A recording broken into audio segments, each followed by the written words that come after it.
So knee stiffness is a problem that we seldom encounter. Definitely the incidence has come down drastically from what it was probably a decade back to now. The quoted incidence is up to almost 38 to 40% in some of the ACLs, but now it's reduced to less than 8% of the cases. So the definition for stiff knees varies. In most of the literature, they say that if the entire arc of range of movement is less than 50 degrees, they call it as a stiff knee. And however, though the flexion has a lot of freedom, but when it comes to extension deficit, the knee can hardly tolerate it. So up to 10 degrees, 5 to 10 degrees also is considered as a stiff knee when it comes to flexion deficit.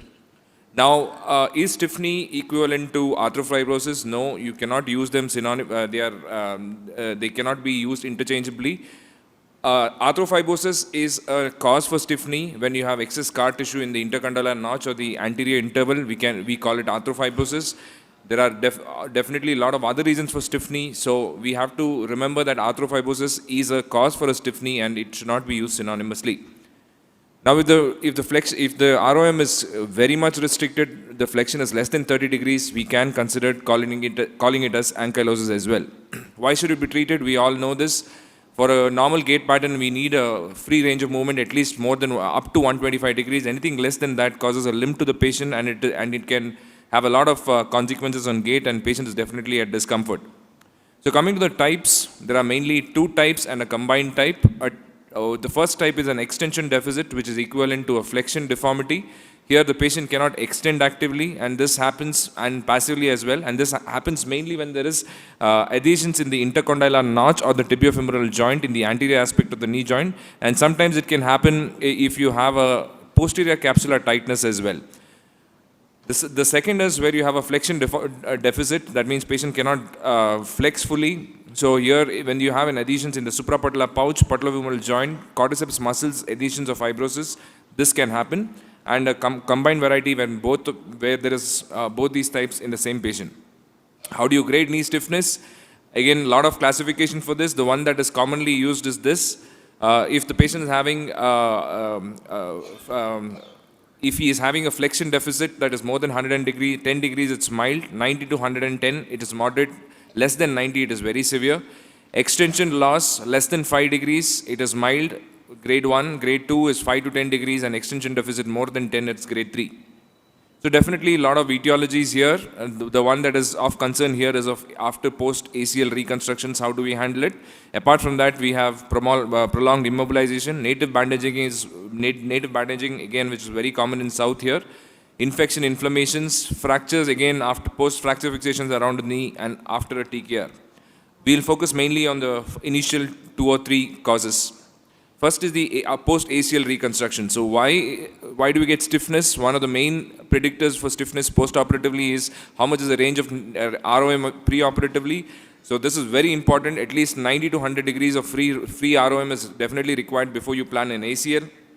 And as Dr. Brett said previously, even in a multi-leg knee, you have to wait until you have at least 2 weeks time before you plan the surgery and get a good range of movement so that you prevent knee stiffness post-operatively. Whenever you are attempting a ACL, along with that, if you're doing a meniscal repair or you're doing an LET or you're doing an MCL repair or a reconstruction or an PLC, your chances of stiffness increases. So you have to tailor-made your post-operative protocol accordingly so that the patient gets good range of movement ultimately. So that post-op rehab is very, very important, and also the pre-op range of movement is important. Technically, during the surgery, this image depicts the problems causing knee stiffness during the surgery. So you can see the first image. The second image, you can see a very anteriorly placed tibial tunnel, and if at all the tunnel is very much anteriorly placed, it can impinge on the notch and it can cause extension deficit. If the tibial tunnel of the ACL is posterior, it can impinge on the PCL, and also it can be very painful for the patient to flex the knee. If you are placing the femoral tunnel anteriorly, it can cause extension deficit, it can cause a flexion deficit as well. So this usually results in a combined knee stiffness. So when you get a stiff patient, always evaluate well, take a good history, take all the preoperative notes, see the x-rays, see where the tunnels are, see if there is any history of infection, what post-op rehab was given. All this really matters. And when it comes to the examination, to give you a rough idea whether the stiffness is intra-articular or an extra-articular stiffness, always check for patellar mobility. If the patella is very tight, definitely an patella is not moving, definitely an intra-articular component is involved, with or without an extra-articular component. Imaging is very important. Always take a preoperative X-ray. Definitely an X-ray is required. Rule out any fractures, how are they fixed, and also to see if there is any myositis associated.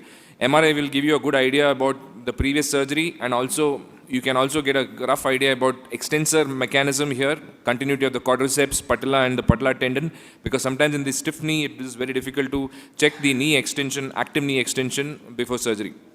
So management options, a rough guide to what procedures to be done in a stiff knee. If the patient presents to you after an ACL before 3 months, you can always think of supervised physiotherapy. The first, with or without CPM, give a good physiotherapy exercise. Ask the patient to do a supervised physiotherapy so that you can try with physiotherapy itself.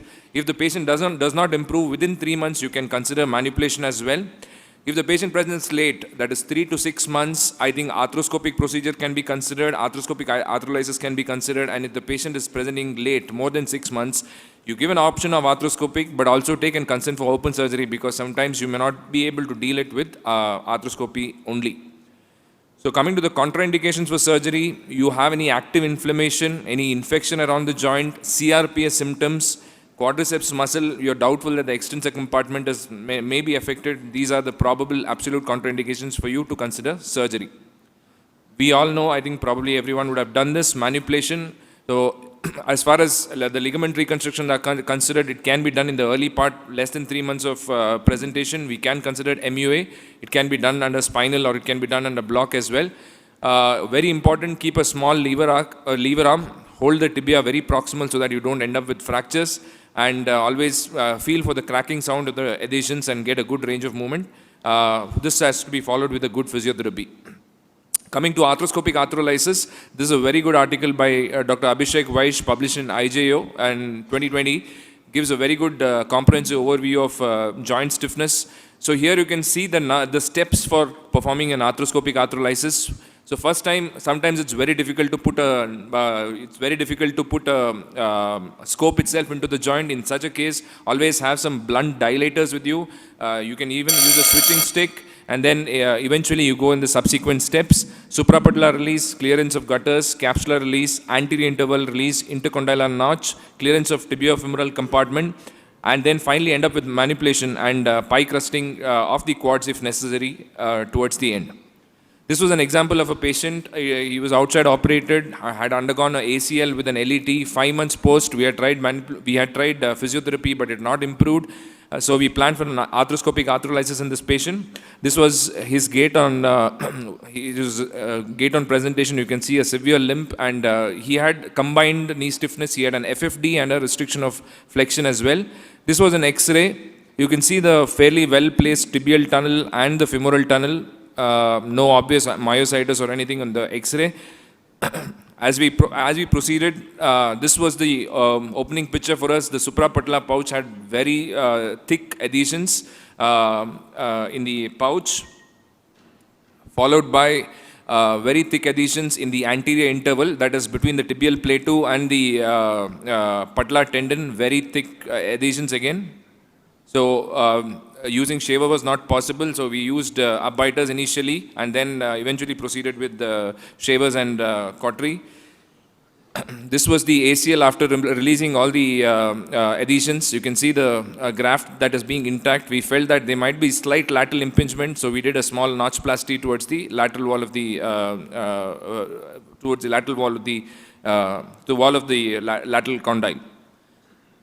This was the final ROM that we achieved at the end of the procedure. Sometimes even despite doing all this, we are not able to get full extension of the knee, and there's a big problem. It's mainly because of the posterior capsular contracture. So this article by Laprade, we have not tried it personally, but some of the articles which have suggested arthroscopic posteromedial capsular release, the same way make a portal in the posteromedial area, put a blunt trocar between the capsule and the posterior structures, and over the trocar you use arthroscopic scissors and then eventually a shaver to do a posteromedial capsular release. They have published results of 15 patients getting a good outcome at final follow-up of 24 months. What we do is something like this. We do a open capsular release, posterior release in the medial and the lateral side, safeguarding the posterior neurovascular structures. This has been published in previous articles, but small case series saying that this open release is also safe for getting full extension. Open arthrotomy, if the patient presents late, if you are doing any fractures, post stiffness around the fractures, also open arthrotomy can be considered. Running short of time, always remember post-op rehab is very critical. We have to put the patient on vigorous physiotherapy. Thank you.